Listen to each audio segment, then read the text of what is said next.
সঙ্গমকালে কতগুলো বংশ ছিল? কি কি? চেল, চের, চোল, পাণ্ড্য। চের, চোল, পাণ্ড্য। বোঝা যাচ্ছে তো? চের, চোল আর কি পাণ্ড্য, তাই তো? হ্যাঁ, ক্লিয়ার হয়েছে? আচ্ছা, সঙ্গমকালে কতগুলো বংশ ছিল? সাল 100 থেকে 250, তাই তো? অদন্তপুরী বিশ্ববিদ্যালয় কে স্থাপন করেছিল? গোপাল। আচ্ছা, বিক্রমশিলা? ধর্মপাল। পাল বংশের কোন সম্রাট ত্রিশক্তি সংগ্রামে অংশগ্রহণ করেছিল? হ্যাঁ, ধর্মপাল। কে? ধর্মপাল। পাল বংশের দ্বিতীয় প্রতিষ্ঠাতা? সব নোট বন্ধ করে দে বাবা, নোট খুলে রাখছি কেন? মহিপাল। পাল বংশের দ্বিতীয় প্রতিষ্ঠাতা? মহিপালের সময় একজন চোল রাজা ভারতে আক্রমণ করেছিল, তার নাম? চোল রাজা পাল বংশে আক্রমণ করেছিল, তার নাম কি? রাজেন্দ্র চোল। সেন বংশের প্রতিষ্ঠাতা? সামন্ত সেন। প্রকৃত প্রতিষ্ঠাতা? সেন বংশের প্রতিষ্ঠাতা? প্রকৃত প্রতিষ্ঠাতা? প্রকৃত প্রতিষ্ঠাতা বিজয় সেন। আগের দিন ওটা উল্টো বলা হয়ে গেছিল, তাই তো? হ্যাঁ, সেন বংশের প্রতিষ্ঠাতাকে সামন্ত সেন, প্রকৃত প্রতিষ্ঠাতাকে বিজয় সেন। বিজয় সেনই পাল বংশের শেষ রাজা মদন পালকে পরাজিত করেছিলেন, বোঝা যাচ্ছে তো? তার আগে সামন্ত কি হয়েছিল? সামন্ত নিজেকে সাইড করে নিয়েছিল, বোঝা যাচ্ছিল? সামন্ত সেন নিজেকে কি করেছিল? সাইড করে সে সামন্ত হিসাবেই ছিল, এই জন্য প্রতিষ্ঠাতা বলা হয় সামন্ত সেন। প্রকৃত প্রতিষ্ঠাতা কাকে বলা হয়? বিজয় সেনকে। দান সাগর ও অদ্ভুত সাগর কার লেখা? দান সাগর, অদ্ভুত সাগর। লক্ষণ সেনের দরবারে দুজন কবি ছিল, তার নাম কি কি? জয়দেব আর জয়দেবের লেখা পুস্তক? ধৈর্য লেখা পুস্তক? ধৈর্য লেখা পুস্তক। ক্লিয়ার হয়েছে? সেটা কোথা গেল? কৌলিন্য প্রথা কে চালু করেছিল? বল্লাল সেন, তাই তো? এতদূর আমরা পড়ে নিয়েছিলাম, তাই তো? দেখো, এখানে ছিল বকাটক বংশ, হ্যাঁ, তার উপর কেউ এসেছিল? চালুক্য। চালুক্যর পরে তারপরে এদিকে বংশ কি ছিল? চোল। চোলের পরে পল্লব। পল্লবের পরে আবার চোল। পল্লবের পর আবার কে আসছিল? চোল আসছিল। এটুকু ক্লিয়ার হয়েছে? পল্লবের পর আবার কে আসছিল? চোল এসছিল। এখানে বকাটক, চালুক্য, রাষ্ট্রকূট, চালুক্য। বকাটক বংশ গেছে, এই সময় চোল চোল ছিল না যদিও। চোল বংশ কি এটা? এই চোল কোন সময় ছিল? সঙ্গমকালীন চোল। আর এখানে কি ছিল? চের, এটা পাণ্ড্য ছিল। তো এখান থেকে চোল বংশের উপর স্থাপন করেছে পল্লব বংশ। এখানে বকাটকের জায়গায় স্থাপন করেছে কে? চালুক্য। এখানে পল্লবের জায়গায় স্থাপন করেছে চোল, এখানে চালুক্যর জায়গায় রাষ্ট্রকূট, রাষ্ট্রকূটের জায়গায় আবার চালুক্য, তাই তো? এখানে একটাই বংশ ছিল, এখানে কি ছিল? দুটো বংশ ছিল। আর এই রাষ্ট্রকূট বংশ, এখানে রাষ্ট্রকূট বংশ ছিল, তাই তো? এই রাষ্ট্রকূট বংশ কোথায় গেছিল?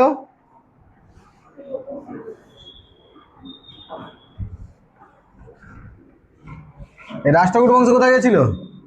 কনৌজ দখল করতে। রাষ্ট্রকূট কোথায় গেছিল? কনৌজ দখল করতে। এখানে কনৌজ ছিল, এদিক থেকে পাল বংশ আসছিল, আর এখান থেকে গুর্জর প্রতিহার গেছিল। এখান থেকে কোন বংশ গেছিল? প্রতিহার বংশ গেছিল। রাষ্ট্রকূট গেছিল কনৌজ দখল করতে, পাল গেছিল কনৌজ দখল করতে, এদিক থেকে প্রতিহার গেছিল কনৌজ দখল করতে, তাই তো? হ্যাঁ, এটাকেই বলা হয় কি? ত্রিপক্ষীয় সংগ্রাম। তার মধ্যে রাষ্ট্রকূট আমরা পড়ে নিয়েছি, পাল আমরা পড়ে নিয়েছি। পালের সামন্ত ছিল সেন, তাই তো? সেনরা আলাদা রাজ্য করেছিল, সেনও পড়ে নিয়েছি। কারণ পাল পড়ে নেওয়ার পরে গুর্জর প্রতিহার যদি পড়ে নিতাম না, সেন পড়ে থাকতে দিবে। কারণ ওদিকে চলে যাওয়া মানে কিছু কিছু ছোট ছোট সাম্রাজ্য আছে, সেগুলো পড়ে নিয়ে কোথায় চলে যেতে হবে? ধর এখানে পাল পড়ে নিলাম, সেন পড়লাম নি, আবার কি এখানে গুর্জর প্রতিহার পড়ে সেন পড়তে আসবো? সিকুয়েন্স ওটাই বলে। কি কিন্তু এখানে কিছু কিছু জায়গায় কি করতে হবে, একটু সিকোয়েন্স ব্রেক করে পাল পড়ে নিয়েছি, এখানে শুধু সেন পড়ে থাকবে, তার থেকে মানে সেনটাও পড়ে নিই, সেনও পড়ে নিয়েছি। এবারে পড়বো কি আজকে প্রতিহার। কি পড়বো? প্রতিহার। পড়বো কি? প্রতিহার বংশ। দেখো প্রতিহার বংশে চলো।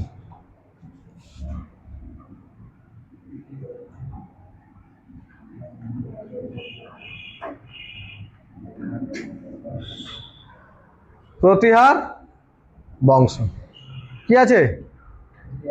প্রতিহার বংশ। দেখো প্রতিহার বংশে কি আছে।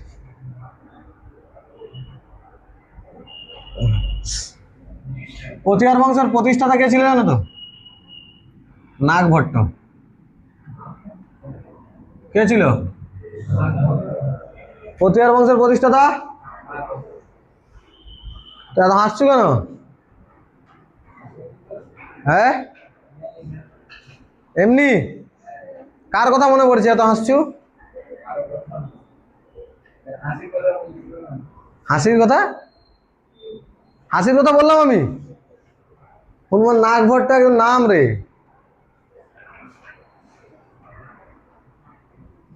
প্রতিহার বংশের প্রতিষ্ঠাতা কে? নাগভট্ট। প্রতিহার বংশের প্রতিষ্ঠাতা? এরা কোনো রাজধানী বানায়নি।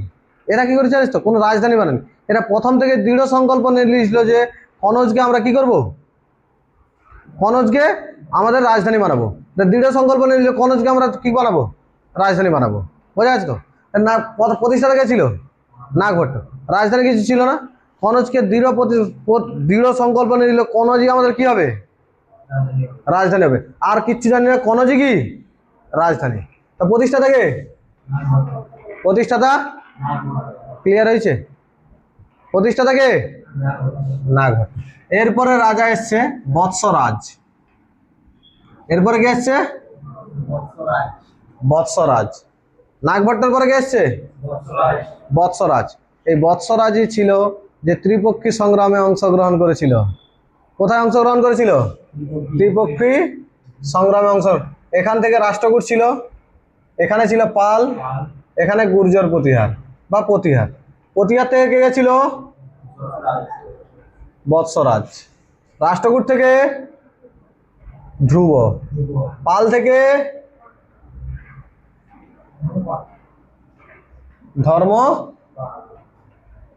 ধর্মপাল। বোঝা যাচ্ছে তো? এতদিন তোদেরকে কোথাও বলেছি রাষ্ট্রকূট পাল প্রতিহারে কে কে লড়াই করতে গেছিল? যেখানে যেখানে পড়াচ্ছি এক জায়গায় বলছি, এবারে বলছি তিনজনের মধ্যে কে তিনটে জায়গার কোন কোন রাজা গেছিল। প্রতিহারে কে রাজা গেছিল? রাষ্ট্রকূটের, পালের ধর্মপাল। মনে থাকবে তো? হ্যাঁ পাল বংশের কে গেছিল? ধর্মপাল। প্রতিহারে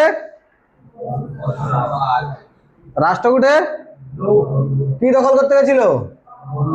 কনৌজ দখল করতে গেছিল।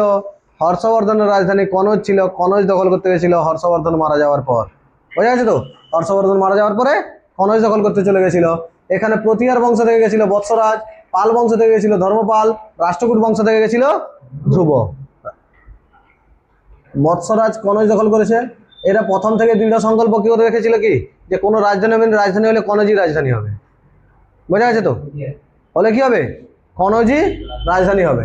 এত দৃঢ় সংকল্প রেখেছিল আর হয়েও গেছিল। এদের রাজধানী কনৌজই হয়েছিল। দেখ এখানে ধর্মপাল এসেছিল, মনে কর ধর্মপালকে মেরেছিল। হ্যাঁ সেখানে কিন্তু কোথাও বলেনি যে বৎসরাজ মেরেছিল বলে, সেখানে বলেছি কি প্রতিহার বংশের রাজারা মেরেছিল। ধর্মপালকে ছুটি ছিল, তাই তো? এদিক থেকে রাষ্ট্রকূটের ধ্রুব গেছিল, তাকেও পরাজিত করে পাঠিয়েছিল। হ্যাঁ দেখ একটা যুদ্ধ শুরু হওয়া মানে সবসময় যুদ্ধ মানে প্রায় 200 বছর ধরে যুদ্ধ হচ্ছিল। 200 বছর ধরে যুদ্ধ মানে কি 200 বছর ধরে প্রত্যেক দিনই চলছিল যুদ্ধ। ধর রাশিয়া ইউক্রেন লড়াই হচ্ছে, প্রতিদিনই কি লড়াই হচ্ছে? হ্যাঁ লড়াই তো কন্টিনিউয়াস চলতে আছে। আজ প্রায় 5 বছর হয়ে গেল লড়াই চলছে। 22-এ শুরু হয়েছিল মনে হয়, 22 কি 23-এ শুরু হয়েছিল? 22-এ শুরু হয়েছিল, 4-5 বছর হয়ে গেল লড়াই চলতেই আছে, তাই তো? লড়াই বা যুদ্ধ একদিনে শেষ হয়ে যায়নি, বা 200 বছর যে চলছিল 200 বছর প্রত্যেক 200 বছরে চলেনি, হচ্ছে আবার বন্ধ হয়ে যাচ্ছে, আবার হচ্ছে আবার বন্ধ হয়ে যাচ্ছে, তাই তো? তার মানে 200 বছর ধরে লড়াই চলছিল। তার মানে তো একজন থাকবে না, অনেকে থাকবে। কিন্তু মেন যেটা সেটা আমাদের পড়তে হবে, এখানে বৎসরাজ ছিল। হ্যাঁ, বৎসরাজের পরই পরাজিত হয়ে গেছিল, কনৌজ দখল করে নিয়েছিল কি বৎসরাজের সময়, কিন্তু সম্পূর্ণ কনৌজ দখল করতে পারেনি। বৎসরাজ কি করতে পারেনি, সম্পূর্ণ কনৌজ দখল করতে পারেনি। এরপরে যারা আসবে তারা টুকটাক যা কিছু বাকি আছে সেগুলো নিয়ে যাবে। হ্যাঁ, তো এই একটা কথা ভাব, বহুত কিছু জিনিস আছে, তুই কোনো জিনিস নিয়ে যাচ্ছ, পুরোটাই প্রায় নিয়ে চলে গেছো, টুকটাক যেগুলো পড়ে থাকে কি করে অন্য কেউ এসে নিয়ে চলে যায়। সেরকম এখানেও বৎসরাজ সম্পূর্ণ কনৌজ দখল করতে না পারলেও বেশিরভাগ কনৌজই দখল করে নিয়েছিল কে, বৎসরাজ। কাকে কাকে পরাজিত করে, রাষ্ট্রকূটের রাজা ধ্রুব আর পাল রাজা ধর্মপালকে পরাজিত করে। ক্লিয়ার হয়েছে না হয়নি? তাহলে বৎসরাজ কি করেছিল, কনৌজ দখল করে নিয়েছিল, সম্পূর্ণ কনৌজ দখল করতে পেরেছিল। এরপরে আসছিল বৎসরাজের পরে আসছিল প্রতিষ্ঠাতা কে ছিল, তারপরে এরপর আসছিল মিহির ভোজ। এরপরে কে আসছিল, এরপরে কে আসছিল, মিহির ভোজ। হ্যাঁ, প্রথমে কে আসছিল, প্রতিষ্ঠাতা কে, তারপরে তারপরে প্রথমে, তারপরে তারপরে প্রথমে, তারপরে তারপরে প্রথমে, তারপরে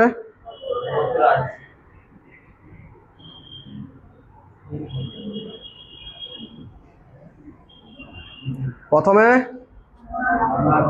তারপরে তারপরে প্রথমে, তারপরে তারপরে প্রথমে, তারপরে তারপরে প্রথমে, তারপরে তারপরে। বোঝা গেছে না যায়নি? একদম ক্লিয়ার? কোনো ডাউট আছে? প্রথমে কে, তারপরে তারপরে প্রথমে, তারপরে তারপরে কনৌজ সম্পূর্ণ দখল করেছিল কে, কনৌজ সম্পূর্ণ দখল করেছিল কে, সম্পূর্ণ দখল করেছিল, কনৌজ সম্পূর্ণ দখল করেছিল, রাজধানী স্থাপন করেছিল মিহির ভোজ। কনৌজকে কি করেছিল, রাজধানী স্থাপন করেছিল। তার মানে যা টার্গেট নিয়েছিল শেষ করেছে। হ্যাঁ, আর তোরা টার্গেট নিয়ে 2 মাস হয়নি, মনে হয় আমার চাকরি বাড়ি হবে না, পালিয়ে কাজে পালিয়ে, কাঠের কাজে পালিয়ে যায়, লোহার কাজে পালিয়ে যায়, নাকি সব কিছু হয় বাবা। 200 বছর টাইম দেওয়ার পরে হয়েছে, কিন্তু সে কখনো তার উদ্দেশ্য থেকে ভটকে যায়নি। তোরা বলবি আমাদের হাতে অত সময় নাই 200 বছর, আরে তোদের হাতে, তোদের জন্য 200 বছর প্রয়োজন নাই, 3-4 বছর প্রয়োজন। 3-4 বছর সবার হাতে টাইম আছে। কারণ দেখ, তুই যে জায়গায় এসছু এই জায়গা থেকে নামতে গেলে তোকে আবার নতুন করে কোনো কিছু শুরু করতে হলে নতুন করে শুরু করতে হবে। মিনিমাম তোকে সাকসেস হতে গেলে 3-4 বছর লেগে যাবে। তো সেখানে 3-4 বছর 5 বছর আবার তুই টাইম নষ্ট করবি, এখানে 1-1.5 বছর টাইম নষ্ট করছু, তার থেকে আর 2 বছর এখানেই টাইম নষ্ট করে দিবি। আর আমরা করি কি, ওটা উল্টো করে দিই। এটা হয়নি, চ পালি, চ অন্যদিকে চ। আরে তুই এখান থেকে যখন বেরাচ্ছু অর্ধেক রাস্তা পর্যন্ত গেলি, দিয়ে আবার নিচে নেমে গেলি, নিচে নামতে টাইম, তারপরে আবার নতুন রাস্তায় যেতে টাইম, তাই তো? তো এর জন্য বারবার বলা হয় যে তুমি যে যে যে কাজটা করছো সম্পূর্ণ শেষ করো। বোঝা গেছে তো? একটা রাস্তার অর্ধেক রাস্তা চলার পর যদি মনে হয় যে সে রাস্তার পথ কঠিন আছে, নেমে আমি আবার অন্য রাস্তায় যাব, তোমাকে নামতে হবে, আবার অন্য জায়গায় যেতে হবে, তাই তো? সেই জায়গায় টাইম ওয়েস্ট হবে, তার থেকে বরং উঠেই দেখি না শেষ পর্যন্ত কি আছে। বোঝা তো? নেমে নতুন করে শুরু করার থেকে উঠে গিয়ে পুরোটা সম্পূর্ণ দেখাটা উচিত। বোঝা গেছে তো? তোমরা কি করো, নেমে গেলে হবে না, এখান থেকে পালিয়েছ অন্য কোথাও চ, তাই তো? ওরকম করে হয় না। যখন আমি ডিসিশান নিয়েছি, এটাই যখন লেগে গেছি, ডিসিশান নিতে কোনো টাইম লাগাও প্রচুর, কোনো অসুবিধা নেই। একবার ডিসিশান নিয়ে নিয়েছি মানে এটাই করব বাস। তোমরা কি করো বলে, এটা একটু ডিসিশান নিয়ে দেখি, আবার একটু 2 দিন পরে বলে যে না এই ডিসিশনটা মানে ভুল আছে, অন্য ডিসিশন নিয়ে দেখি। আরে তুই এটাতে করছো মানে অর্ধেক চলে গেছো, তারপরে আবার তোকে নতুন করে আবার জার্নি শুরু করতে হবে, তার থেকে এটাই শেষ পর্যন্ত দেখ না। এই কথা কাউকে বোঝানো যায়নি। এবারে তোরা ডিসিশন নেওয়ার পরে কি করবো, যে ডিসিশন নিয়ে নিচ্ছি আমি এবার থেকে কি করব, পড়াশোনা করব, তাই তো? দিয়ে সারাদিন চ্যাট, এটাই হয়তো। হ্যাঁ, এটা যেন না হয় বাবা, এটা যেন না হয়। পড়াশোনা করছিস মানে ভালো করে পড়াশোনা করে যা, বোঝা গেছে তো? পড়াশোনা করছিস মানে কি করবি, একদম ভালো করে পড়াশোনা করে যা, বোঝা গেছে তো? ক্লিয়ার হয়েছে না হয়নি? এটা কে আসছিল? এটা কে আসছিল? মিহির ভোজ। এটা কে আসছিল? মিহির ভোজ। তার মানে পতিয়ার বংশের প্রতিষ্ঠাতা, পতিয়ার বংশের দ্বিতীয় রাজা। কনৌজ দখল করেছিল কে? কনৌজ দখল করেছিল বৎসরাজ। কনৌজ দখল করেছিল, কনৌজ দখল করেছিল। কনৌজ সম্পূর্ণভাবে মেলাতে পারেনি, কনৌজ সম্পূর্ণভাবে মেলাতে পারেনি। হ্যাঁ, কনৌজ সম্পূর্ণভাবে মেলাতে পারেনি, বোঝা গেছে তো? কনৌজ সম্পূর্ণভাবে মেলাতে পারেনি। সম্পূর্ণ কনৌজকে হচ্ছে পতিয়ার বংশের সঙ্গে মিলিয়ে নিয়েছিল, রাজধানী স্থাপন করেছিল। কনৌজকে রাজধানী বলেছিল, রাজধানী করেছিল কে? মিহিরভোজ। পরবর্তীকালে রাজধানী স্থাপন হয়েছে, তাই তো? এরপরে এসেছিল মহেন্দ্র পাল। এরপরে কে এসেছিল? মহেন্দ্র পাল। এরপরে মহেন্দ্র পাল এসেছিল। কে এসেছিল? মহেন্দ্র পাল। মহেন্দ্র পালের রাজসভায় একজন ছিল রাজশেখর বলে। মহেন্দ্র পালের একজন রাজসভায় কে ছিল? রাজশেখর বলে একজন কবি ছিল, মহান কবি ছিল রাজশেখর। মহেন্দ্র পালের রাজসভায় একজন মহান কবি ছিল, নাম কি? রাজশেখর। তার লেখা পুস্তক হচ্ছে কর্পূরী মঞ্জরি। কর্পূরী মঞ্জরি, তার লেখা পুস্তকের নাম কি? দেখ, একজন লেখক প্রচুর বই লিখেছে, কিন্তু সব থেকে বই যেটা ভাইটাল হয়েছে সেটাই পড়বে। রবীন্দ্রনাথ ঠাকুর বহু কিছু উপন্যাস লিখেছে, কবিতা লিখেছে, গান লিখেছে, অনেক কিছু লিখেছে, কিন্তু তার গীতাঞ্জলি ফেমাস। সেরকম রাজশেখর প্রচুর পুস্তক লিখেছে, কিন্তু তার ফেমাস কি? কর্পূরী মঞ্জরি। কর্পূরী কি মঞ্জরি। এগুলো রেয়ার চলে আসে মাঝে মাঝে, এই জন্য পড়ে দেবো। আমি হলে ছেটে বাদ দিয়ে দেব, তোদের নোটেও দেওয়া নেই এটা, এটা তোদের নোটেও দেওয়া নেই। যদি লিখা থাকে লিখেলে, যদি লিখা থাকে লিখেলে, অত গুরুত্ব নেই যদিও, ও পড়ে যায় মাঝে মাঝে, এই জন্য লিখেলে, বোঝা যাচ্ছে তো? তোদের নেটে লেখা নেই মনে হয়, দেখ দেখি। রাজশেখর মহেন্দ্র পাল বলে লেখা নেই? হ্যাঁ, মহেন্দ্র পাল বলে লেখা নেই তো? পতিয়ার বংশে লিখলে মহেন্দ্র পাল।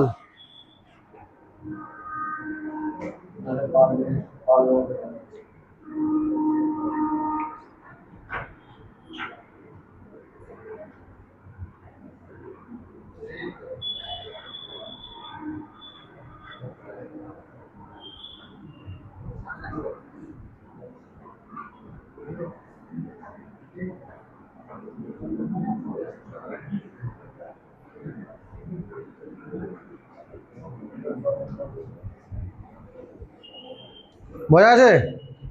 হ্যাঁ, বোঝা গেছে না যায়নি? হ্যাঁ, বোঝা গেছে না যায়নি?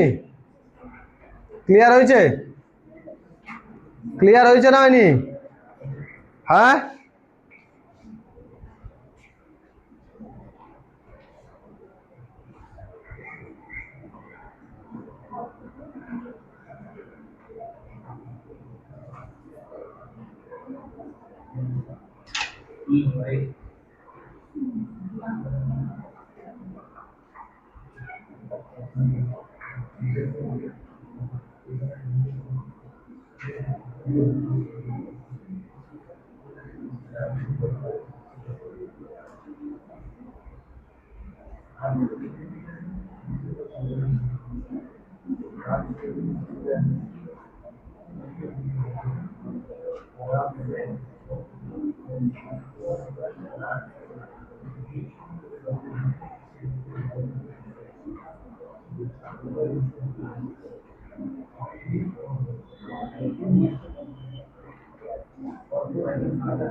হয়েছে?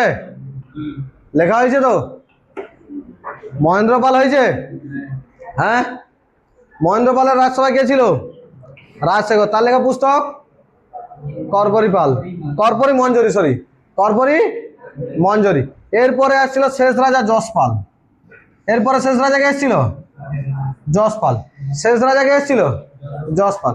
ধীরে ধীরে এই সাম্রাজ্য ধীরে ধীরে আস্তে আস্তে করে কি হয়েছিল, এরপরে যোগ্য শাসক না আসার পরে ফলে কি হয়েছিল, ধীরে ধীরে এই সাম্রাজ্য ধ্বংসের পথে চলে গেছিল। বোঝা আছে তো? এই সাম্রাজ্য কি হয়েছিল? ধ্বংসের পথে চলে গেছিল। ধীরে ধীরে এই সাম্রাজ্য কি হয়েছিল? ধ্বংসের পথে চলে গেছিল। ক্লিয়ার হয়েছে না হয়নি? একদম ক্লিয়ার হয়েছে তো? হ্যাঁ, কোনো ডাউট আছে? কোনো ডাউট আছে? হ্যাঁ, ডাউট আছে কি? তা প্রতিষ্ঠাতা কে ছিল? তারপরে তারপরে তারপরে তারপরে বোঝা গেছে না যায়নি? ক্লিয়ার হয়েছে তো? একদম ক্লিয়ার? একদম ক্লিয়ার? হ্যাঁ, ক্লিয়ার হয়েছে তো? কোনো ডাউট আছে? কোনো ডাউট আছে কি? না, একদম ক্লিয়ার হয়েছে, কোনো কিছু নেই।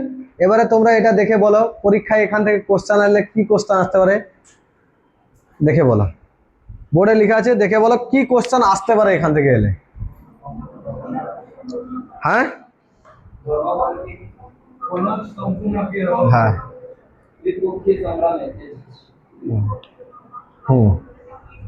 ত্রিপক্ষীয় সংগ্রামে কে অংশগ্রহণ করেছিল, এটা আসবে। কনৌজকে সম্পূর্ণভাবে দখল করে নিয়েছিল বা সম্পূর্ণ রাজধানী স্থাপন করেছিল কোন বংশ, কোন রাজা? আর কি কোশ্চেন আসতে পারে?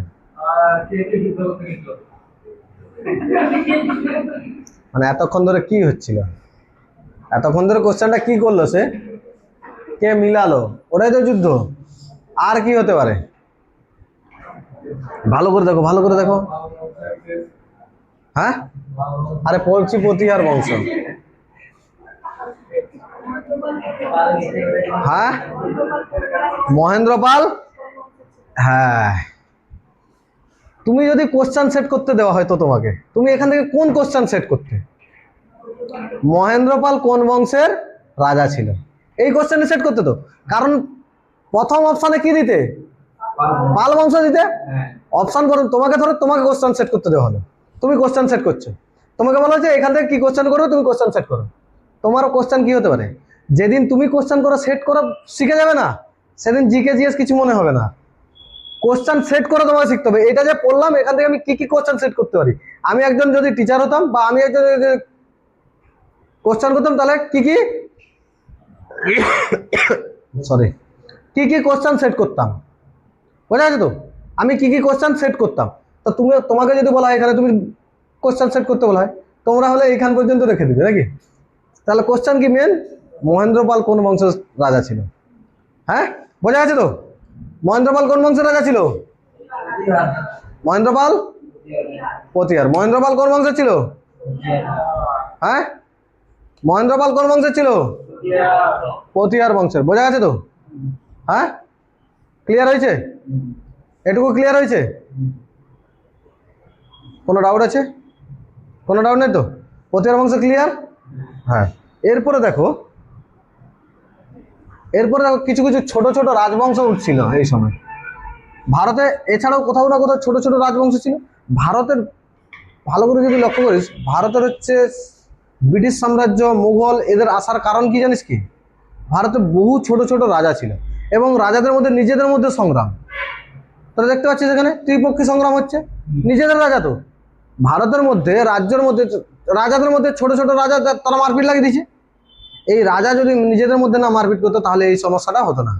রাজারা যদি না কি করতো, নিজেদের মধ্যে মারপিট করতো, তাহলে এই সমস্যা হতো না। ক্লিয়ার হয়েছে না হয়নি? ক্লিয়ার হয়েছে তো? একদম ক্লিয়ার? হ্যাঁ, কোনো ডাউট আছে? কোনো ডাউট আছে কি? বোঝা গেছে না যায়নি? হ্যাঁ, একদম বোঝা গেছে তো? তাহলে আমরা এই ছোট ছোট রাজ্যগুলো পড়ি। দেখো, এখানে যখন চলছিল এই বংশগুলো যখন চলছিল, এখানে চলছিল রাষ্ট্রকূট, এখানে পাল, এখানে প্রতিহার চলছিল। এই সময় মধ্যপ্রদেশ জায়গায় একটা বংশ ছিল যার নাম হচ্ছে চান্দেল বংশ। মধ্যপ্রদেশের ওখানে কোন বংশ ছিল? চান্দেল বংশ, যাকে আমরা জজাজ ভুক্তি বলি। জজাজ ভুক্তি বংশ বলতে পারি। হ্যাঁ, জজাজ ভুক্তি চান্দেল বংশ, বা কি বলতে পারি? জজাজ ভুক্তি বংশ। চান্দেল বংশ বা জজাজ ভুক্তি বংশ। বোঝা গেছে তো? কোথায় ছিল বংশটা? কোথায় ছিল? মধ্যপ্রদেশ। কোথায় ছিল? মধ্যপ্রদেশে। মধ্যপ্রদেশ, এটা এমপি, মধ্যপ্রদেশ। চান্দেল বংশ বা কোন বংশ? জজাজ ভুক্তি বংশ। চান্দেল বংশ বা জজাজ ভুক্তি বংশ। চান্দেল বংশ বা জজাজ ভুক্তি বংশ। কি বংশ? চান্দেল বংশ বা জজাজ। কোথায় ছিল? আচ্ছা, তাহলে পতিয়ার বংশের প্রতিষ্ঠাতা কে ছিল? পতিয়ার বংশের প্রতিষ্ঠাতা? পতিয়ার বংশের কোন রাজা ত্রিপক্ষী সংগ্রামে অংশগ্রহণ করেছিল? বৎসরাজি মেন। এরপরে সে তো শুধু মিলি লিছে যে গিয়ে, তার অত গুরুত্ব নেই, বোঝাতে তো। তারপর রাজা কে ছিল? তারপরে মহেন্দ্রপালের সবাই একজন ব্যক্তি ছিল, তার নাম কি? মহেন্দ্রপালের সবাই একজন ছিল, নাম কি? মহেন্দ্রপালের রাজসভায় রাজশেখর। মহেন্দ্রপালের রাজসভায় রাজশেখর। ক্লিয়ার হয়েছে তো? হ্যাঁ, মহেন্দ্রপালের রাজসভায় কে ছিল? রাজশেখর। বোঝা গেছে? তার লেখা পুস্তক কর্পূরী মঞ্জরি। কর্পূরী, শেষ রাজা যশপাল। মহেন্দ্রপাল আর যশপাল, মহেন্দ্রপাল আর মহেন্দ্রপাল আর কে? বোঝা গেছে তো? মহেন্দ্রপাল আর কি? যশপাল। মহেন্দ্রপাল আর কি? যশপাল। মহেন্দ্রপাল আর যশপাল। বোঝা গেছে তো? মহেন্দ্রপাল আর কি? যশপাল কে ছিল? দুজন পতিয়ার বংশের রাজা ছিল। দুজন কোন বংশের ছিল? পতিয়ার বংশের রাজা ছিল। বোঝা গেছে তো? ক্লিয়ার হয়েছে না হয়নি? একদম ক্লিয়ার? কোনো ডাউট আছে? হ্যাঁ, এবারে চলো নেক্সট পার্ট পড়বো চান্দেল বংশ। চান্দেল বংশের কোথায় আরেক নাম কি?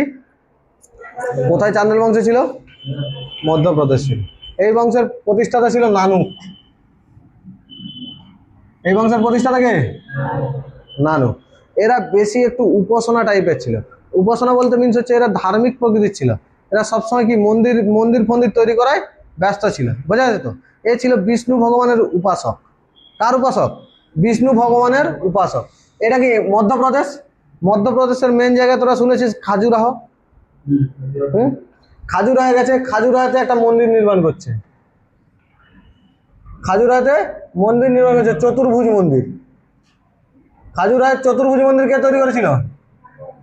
হ্যাঁ, খাজুরাহের চতুর্ভুজ মন্দির, খাজুরাহের চতুর্ভুজ মন্দির, খাজুরাহের চতুর্ভুজ মন্দির নানুক। খাজুরাহের চতুর্ভুজ মন্দির নানুক। এরপরে কে আসছিল জানিস? নানুকের পরে ছিল যশোবর্মন। নানুকের পরে কে আসছিল? যশোবর্মন। এ হচ্ছে বিষ্ণুর উপাসক ছিল। কার উপাসক ছিল? বিষ্ণুর উপাসক ছিল। নানুক আর যশোবর্মন কার উপাসক ছিল? বিষ্ণুর উপাসক ছিল। বোঝা যাচ্ছে তো? আর এরপরে আসছে ধং। এরপরে কে আসছে? ধং। এরপরে কে আসছে? ধং। বলছে এরা বিষ্ণুর উপাসক। এখানে কে যোগ করছে? এ ছিল শিবের বড় ভক্ত। কার ভক্ত? শিবের ভক্ত। কার ভক্ত ছিল? শিবের ভক্ত ছিল। বলছে ওরা বিষ্ণু ভগবানের মন্দির তৈরি করছে, ঠিক আছে আমিও দেখে নেবো, আমিও তৈরি করব, আমিও মন্দির তৈরি করব। কার মন্দির? ভোলে বাবার মন্দির তৈরি করব। কার মন্দির তৈরি করব? ভোলে বাবার মন্দির তৈরি করব। ওরা যখন মন্দির তৈরি করছে কার? বিষ্ণুর কোন মন্দির? চতুর্ভুজ মন্দির। আমি তৈরি করব কার? শিবের মন্দির তৈরি করবো, ভোলে বাবার মন্দির তৈরি করবো। নাম দিয়েছে কানদেব, শিবকে বলে মহাদেব। হ্যাঁ, খাজুরাতে তৈরি করেছে কান্দেরিয়া মহাদেবের মন্দির। খাজুরাতে, খাজুরাতে কে? কান্দেরিয়া মহাদেবের মন্দির। খাজুরাহ কান্দেরিয়া মহাদেবের মন্দির কে নির্মাণ করেছে? হ্যাঁ, খাজুরাহ কান্দেরিয়া মহাদেবের মন্দির। হ্যাঁ, খাজুরাহ কান্দেরিয়া মহাদেবের মন্দির। খাজুরাহ কান্দেরিয়া মহাদেবের মন্দির ধং। খাজুরাহ কান্দেরিয়া মহাদেবের মন্দির। ক্লিয়ার হয়েছে? খাজুরাহ কান্দেরিয়া মহাদেবের মন্দির কে নির্মাণ করেছে? ধং। ক্লিয়ার হয়েছে তো? শিবের উপাসক ছিল। হ্যাঁ, আধ্যাত্মিক টাইপের লোক ছিল। এ বলছে জীবনে কিছু নেই, এ জীবনে কিছু নেই, যা আছে সর্বশেষ হচ্ছে মৃত্যুই শেষ। পৃথিবীতে মৃত্যুই কি হচ্ছে? শেষ, এর বাইরে কিছু নেই। গেছে, বলছে মৃত্যুই যখন সেজেছে শিবের উপাসক হয়েছে, পবিত্র জায়গায় মরবো, মরতে হলে পবিত্র জায়গায় মরবো। গঙ্গা যমুনা সরস্বতীর মিলিত স্থলে গেছে, অর্থাৎ প্রয়াগরাজে গেছে। গঙ্গা যমুনা আর সরস্বতী যেখানে মিলিত হয়েছে সেখানে জল সমাধি নিয়ে নিচ্ছে। জল সমাধি মিন্স নিজেকে জলে আহুত করে দিয়েছে, জলে প্রাণডুবি হয়ে প্রাণনাশ করে দিয়েছে, তাকে বলা হয় জল সমাধি নেওয়া। বোঝা যাচ্ছে তো? জল সমাধি কি বোঝা যাচ্ছে তো? গেছে জলে ডুবে মরে গেছে। বোঝা যাচ্ছে তো? বলছে আর কিছু নেই, জলে ডুবে মরে যাব। কি করেছে? জল সমাধি নিয়েছে। কোথায় কোথায় জল সমাধি নিয়েছে? গঙ্গা যমুনা, যমুনা আর সরস্বতীর মিলিত স্থলে। বোঝা যাচ্ছে তো? গঙ্গা যমুনা সরস্বতীর মিলিত স্থলে। গঙ্গা যমুনা সরস্বতীর কোন স্থলে? মিলিত স্থলে। বোঝা যাচ্ছে তো? গঙ্গা যমুনা সরস্বতীর কোন স্থলে? মিলিত স্থলে। ক্লিয়ার হয়েছে না হয়নি? একদম ক্লিয়ার? কোনো ডাউট আছে? কোনো ডাউট আছে কি? হ্যাঁ, কোনো ডাউট আছে? চলো, এটুকু বোঝা গেছে? এটুকু ক্লিয়ার হয়েছে তো? ক্লিয়ার হয়েছে না হয়নি? একদম ক্লিয়ার? কোনো ডাউট আছে? হ্যাঁ, ঢং কি করেছে বোঝা গেছে তো? ঢং কি করেছে বোঝা গেছে তো? বেচারা এই সময় দেখ প্রচুর মন্দির তৈরি হচ্ছিল না? হ্যাঁ, মন্দির তৈরি হচ্ছে তো। এখানে যে মধ্যপ্রদেশের যে মন্দির, সেই মন্দিরকে বলা হয় বেসর শৈলীতে তৈরি মন্দির। বেসর শৈলী, দেখ উত্তর ভারতের মন্দির আলাদা রকম তৈরি হয়, দক্ষিণ ভারতের মন্দির আলাদা রকম তৈরি হয়। দক্ষিণ ভারতের যা মন্দির তৈরি হয় দ্রাবিড়িয়ান মন্দির, দ্রাবিড় দ্রাবিড় শৈলীর মন্দির। আর উত্তর ভারতে যা তৈরি হয় নাগর শৈলীর মন্দির। কোন শৈলী? নাগর শৈলীর মন্দির। আর দক্ষিণ ভারতে দ্রাবিড়। আর দ্রাবিড় আর নাগরের মিক্সড তৈরি করে মধ্যপ্রদেশ মিডিল, এটাকে বলে বেসর শৈলীর মন্দির। কোন শৈলীর মন্দির? বেসর শৈলীর মন্দির। তার মানে উত্তর ভারতের যে মন্দিরই পড়ুক না কেন, তাকে বলে কোন স্টাইলে তৈরি হয়েছে? নাগর শৈলীতে। সেই জন্য উত্তর ভারতের মন্দিরের স্টাইল আলাদা। সিঁড়ি থাকবে, একটা উপরে থাকবে, চারদিকে স্তম্ভ থাকবে। উত্তর ভারতের মন্দির এরকম তো। দক্ষিণ ভারতের মন্দিরে সিঁড়ি ধাপ ধাপ ধাপ ধাপ করে পুরো বিল্ডিং উঠানো। সেটা কোন কোন দ্রাবিড়িয়ান শৈলী। আর এটা কি? নাগর শৈলী। দুটোর মিডিলে আছে কি এমপি? মধ্যপ্রদেশে তৈরি হতো বেসর শৈলীতে। তাহলে মধ্যপ্রদেশের যত মন্দির আছে দেখবি সেটার মধ্যে উত্তর ভারতেরও কিছু বৈশিষ্ট্য পাবি, দক্ষিণ ভারতেরও কিছু বৈশিষ্ট্য পাবি। তোরা গেছিস কি মধ্যপ্রদেশ? গেছিস কেউ? জানো? হ্যাঁ, এটা বোঝা গেছে তো? হ্যাঁ, কার কার লক্ষ্য বোঝা গেছে তো? ওপরে কার? নাগর শৈলী, নিচে মিডিলে মিডিলে ক্লিয়ার হয়েছে তো? মিডিলে কি? বেসর শৈলী। ক্লিয়ার হয়েছে না হয়নি? একদম? কোনো ডাউট আছে? কোনো ডাউট আছে কি? একদম ক্লিয়ার? কোনো ডাউট নেই? চলো নেক্সট পার্টে করি। এখানে তো এটা তো মন্দির তৈরি, আবার মূর্তি তৈরিরও কলা রয়েছে। মন্দির তৈরির কলাকে বলা হচ্ছে কি? শৈলী। এটা হচ্ছে নাগর শৈলী, দ্রাবিড় শৈলী। যখন মন্দির পড়াবো আর যখন হচ্ছে পড়াবো, তখন বলো মূর্তি পড়াবো, তখন বলবো, ঠিক আছে? মন্দির তৈরি, মন্দির তৈরির কলাকে উত্তর ভারতে মন্দির তৈরি হয় কোন কলাতে? হ্যাঁ, দক্ষিণ ভারতে? হ্যাঁ, দক্ষিণ ভারতে দ্রাবিড় শৈলী। আর মিডিলে মধ্যপ্রদেশে? হ্যাঁ, কোন শৈলী? বেসর। আর উত্তর ভারতে কি হয়েছে? উত্তর ভারতে মূর্তিও তৈরি হয় আলাদা রকম। উত্তর ভারতে মূর্তি যেটা তৈরি হয় জানিস তো? মূর্তি তৈরি হয় যেটা উত্তর ভারতের মূর্তি তৈরি হয়, মূর্তি তৈরি হয় গান্ধার কলাতে। হ্যাঁ, গান্ধার শিল্পকলাতে কি তৈরি হয়? মূর্তি তৈরি হয়। আর গান্ধার, মথুরা আর অমরাবতী, ভারতের 3 কলাতে মূর্তি তৈরি হয়। আর গান্ধার কলা নাই মথুরা কলাতে, অথবা কি মথুরা চিত্রকলা, বা হচ্ছে কি হ্যাঁ অমরাবতী চিত্রকলাতে। এগুলো যখন মন্দির ফন্দির পড়াবো তখন ডিটেলসে বলবো কোনটা কি কলা, কোনটা কি কোন প্রসেসে তৈরি করা হয়েছে। বোঝা যাচ্ছে তো? এখন আপাতত জেনে রাখ যে 3টা প্রসেস রয়েছে মন্দির তৈরি। 3টা। উত্তর ভারতে হচ্ছে নাগর শৈলী, দক্ষিণ ভারতে দ্রাবিড়, মধ্যপ্রদেশে কি? হ্যাঁ, মধ্যপ্রদেশে বেসর শৈলী। আর মূর্তি 3টা রয়েছে, গান্ধার, আর কি মথুরা আর অমরাবতী। ক্লিয়ার হয়েছে না হয়নি? হ্যাঁ, এরপরে এসছে বিদ্যাধর। এরপরে কে এসছে? বিদ্যাধর। এ ছিল খুব মেজাজি শাসক।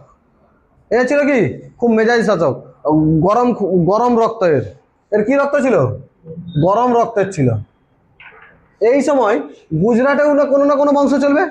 গুজরাটে যে বংশ চলছিল, গুজরাট বংশে, তখন গুজরাট বংশ ছিল সোলাঙ্কি বংশ বলে। গুজরাটে কোন বংশ চলছিল? সোলাঙ্কি বংশ। সেই সোলাঙ্কি বংশেরই একজন ছিল, গুজরাটে বংশ চলছিল কি? রাজপাল। তার নাম কি ছিল? রাজপাল। এই বিদ্যাধর যখন আসে তখন হচ্ছে এখানে রাজত্বকে চালাচ্ছিল। রাজা কে ছিল? রাজপাল। এখানে রাজা গুজরাটে রাজপাল। এই বিদ্যাধর আসার সময় তখন ভারতবর্ষে এন্ট্রি শুরু হয়ে গেছে মোহাম্মদ গজনবী। কার এন্ট্রি শুরু হয়ে গেছে? মোহাম্মদ গাজনবীর এন্ট্রি শুরু হয়ে গেছে।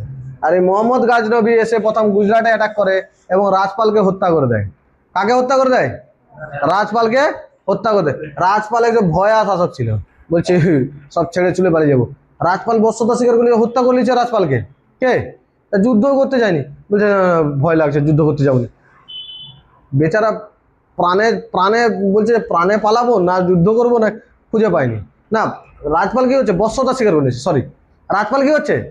বশ্যতা স্বীকার করে নিচ্ছে। কার সাথে? হ্যাঁ, মোহাম্মদ গজনবী যখন আছে প্রায় 17টা মন্দির কি করেছে? 17 বার আক্রমণ করেছে। কতবার আক্রমণ করেছে? 17 বার আক্রমণ করেছে। বহু মন্দির ভেঙে দিয়েছিল। মোহাম্মদ গজনবী যখন আসে বহু মন্দির কি করেছে? ভেঙে দিয়েছে। 17 বার আক্রমণ করেছিল ভারতে। কতবার আক্রমণ করেছিল? 17 বার ভারতে আক্রমণ করেছিল মোহাম্মদ গাজনবী। মোহাম্মদ গাজনবী। মোহাম্মদ গাজনবী, বোঝা যাচ্ছে তো? এই সময় রাজপাল ছিল, রাজপাল বশ্যতা স্বীকার করেছে। আর এ ছিল খুব সেলফ রেসপেক্ট ব্যক্তি, আত্মাভিমানী বা স্বাভিমানী। আত্মাভিমানী বা স্বাভিমানী, বোঝা যাচ্ছে তো? আত্মাভিমানী বা কি? স্বাভিমানী, বোঝা যাচ্ছে তো? কে? বিদ্যাধর, বোঝা যাচ্ছে তো? হ্যাঁ, আত্মাভিমানী বা কি? স্বাভিমানী, বোঝা যাচ্ছে না যায়নি? একদম ক্লিয়ার? হ্যাঁ, ক্লিয়ার হয়েছে না হয়নি? বোঝা যাচ্ছে তো? বিদ্যাধর গেছে, বলছে তুই বশ্যতা স্বীকার করেছিস, রাজপালকে মেরে দিয়েছি। তুই বশ্যতা স্বীকার করেছিস, তুই ভারতের রাজা হয়ে, গুজরাটের শাসক হয়ে তুই গজনবীর কাছে বশ্যতা স্বীকার করেছিস। গুজরাটে আক্রমণ করছিল তো, সোমনাথ টেম্পল ফেম্পল ভাঙছিল মোহাম্মদ গজনবী। বলছে তোকে মার্ডার করতে, মেরে দিয়েছে বেচারাকে। বেচারা কি হচ্ছে? মেরে দিয়েছে। এরপরে আসছে বিদ্যাধর, তারপরে ওইখানে গুজরাটে আসছে তাদের ভীম দ্বিতীয়। গুজরাটে কে আসছে? ভীম সেকেন্ড। ভীম সেকেন্ড আসছে, তখন আক্রমণ করতে চলে এসছে মোহাম্মদ ঘড়ি। তখন কে চলে আসছে? ঘড়ির সময় চলে এসছে। হ্যাঁ, মনে রাখছে বিদ্যাধরকে ভালো করে। ভীমের স্ত্রী বলতেছে, বলছে যুদ্ধ করবে করো, যুদ্ধ করে মরো, যাই করো করবে, কিন্তু এর হাতে মরনি। মোহাম্মদ ঘড়ি আক্রমণ করে দিয়েছে। মোহাম্মদ ঘড়ি ভীম দ্বিতীয়ের সঙ্গে আক্রমণ করেছে, ভীম দ্বিতীয় লড়াই করেছিল। বোঝা যাচ্ছে তো? হ্যাঁ, দিয়ে এদিকে ধীরে ধীরে কি হচ্ছে? এই বংশ ধীরে ধীরে ধীরে ধীরে শেষ হতে ছিল, তাই তো? এই বংশের শেষ রাজা ছিল পরমার্দি। শেষ রাজা কে ছিল? পরমার্দি, যাকে হচ্ছে তোমার হচ্ছে চৌহান বংশের রাজা পৃথ্বীরাজ চৌহান কি করেছে? ওই বংশকে ধীরে ধীরে যখন রাজা যখন শেষ হয়ে যাচ্ছে, তখন পৃথ্বীরাজ চৌহান এই বংশকে তোমার হচ্ছে চান্দেল বংশকে কি করেছে? চৌহান বংশের সঙ্গে মিশে নিয়েছে। বোঝা যাচ্ছে তো? শেষ রাজা কে ছিল? শেষ রাজা পরমার্দি। কে ছিল? পরমার্দি। পরমার্দিকে কে কে পরাজিত করেছে? পৃথ্বীরাজ চৌহান পরাজিত করে কি করেছে? চৌল বংশের সঙ্গে, সরি, চৌহান বংশের সঙ্গে মিশিয়ে নিয়েছে। চৌহান বংশের সঙ্গে মিশিয়ে নিয়েছে, তাই তো? কার সঙ্গে মিশিয়ে নিয়েছে? চৌহান বংশের সঙ্গে মিশিয়ে নিয়েছে। বোঝা গেছে না যায়নি? তার মানে এটুকু বুঝতে পারছিস তো? এবারে চৌহান বংশ আসতেছে। আর চৌহান বংশের সময় মনে করো 1192 1191 সালে কি হয়েছিল? তরাইনের যুদ্ধ। কার সাথে? তারপরে এন্ট্রি শুরু হবে তো। তার মানে আমরা ইতিহাস মিডিল হিস্ট্রির দিকে যাচ্ছি ধীরে ধীরে। অলরেডি এটা মিডিল হিস্ট্রির পার্ট হচ্ছে, অ্যানসিয়েন্টে আছে কিন্তু মিডিল হিস্ট্রিতে চলে গেছে। কারণ এটা হচ্ছে কত 850 সালের সময়। মিডিল হিস্ট্রিতে প্রায় পৌঁছাচ্ছি ধীরে ধীরে, কিন্তু কিছু কিছু পার্ট রয়েছে যেগুলো এখানেই পড়াতে হবে। মিডিল ইস্টকে কোথা থেকে পড়বো না মুসলিম আক্রমণ থেকে পড়বো। ক্লিয়ার হয়েছে না হয়নি? একদম ক্লিয়ার? কোনো ডাউট আছে? কোনো ডাউট নেই? বোঝা আছে তো? আজকে ইতিহাস এই পর্যন্ত থাক।